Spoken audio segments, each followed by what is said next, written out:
కాక ప్రజల ఆస్తి, పేదోళ్ళ ధైర్యం, నిలువ నీడ లేని వాళ్ళను ఆదుకోవడానికి, అండగా నిలబడడానికి, నగరానికి ఉద్యోగ ఉపాధి అవకాశాల కోసం ఎవరొచ్చినా ఎక్కడో ఒక ప్రభుత్వ స్థలంలో వాళ్ళు ఉండడానికి అవసరమైన ఏర్పాట్లు నాకు తెలిసినంత వరకు ఆ రోజుల్లో కాక వెంకటస్వామి గారు 80,000 మందికి గుడిసెలకు నిలువ ఆధారము నీడనిచ్చిండు అని చెప్పి లెక్కలు చెప్తున్నాయి.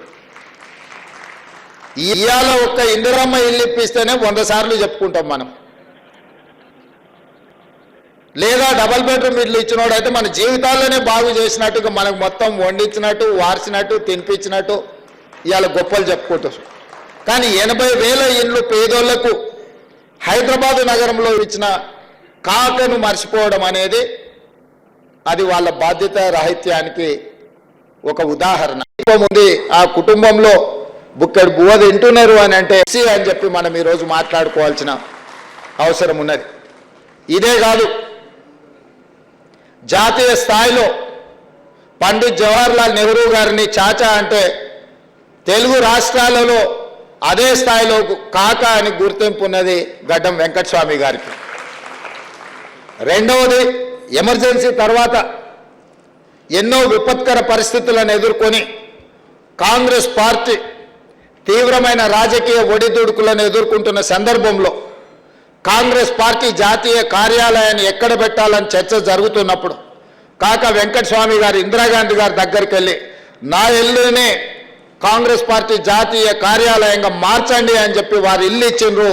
1977 నుంచి ఈనాటి వరకు ఆనాడు కాక వెంకటస్వామి గారి ఇల్లే ఈ రోజుకు కాంగ్రెస్ పార్టీ జాతీయ కార్యాలయంగా కొనసాగుతుందన్న సంగతి ఈడున్న చాలా మందికి తెలవాల్సిన అవసరం ఉన్నది.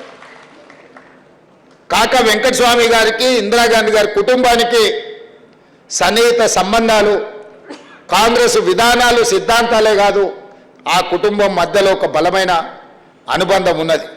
అదే కాదు, ఈరోజు జాతీయ కాంగ్రెస్ పార్టీ అధ్యక్షుడుగున్న మల్లికార్జున్ ఖర్గే గారు వెంకటస్వామి గారి సమకాలికులు.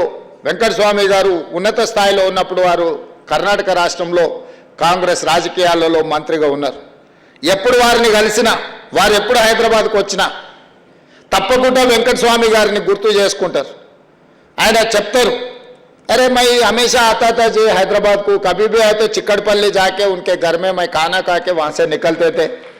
जब मैं गुलबर्गा जाना है तो भी उनके घर पे जाके उनसे मिलकर మీ అన్నదమ్ముల ఎవరో నాకు చాలా సంబంధం कैसा है उन्होंने అంటే నేనన్నా ठीक ठाक है साहब मगर विवेक साहब तो अपने साथ में नहीं है बोल के बोला मैं. अरे ऐसा कैसे तुम बात करो, मैं बात कर दूं. अरे వెంకటస్వామి గారి కొడుకు మన మీద కోపం ఎట్లా వస్తుంది, బయట ఎట్లా ఉంటాడు, లా ఉస్కో అని నాకు చెప్పిండు.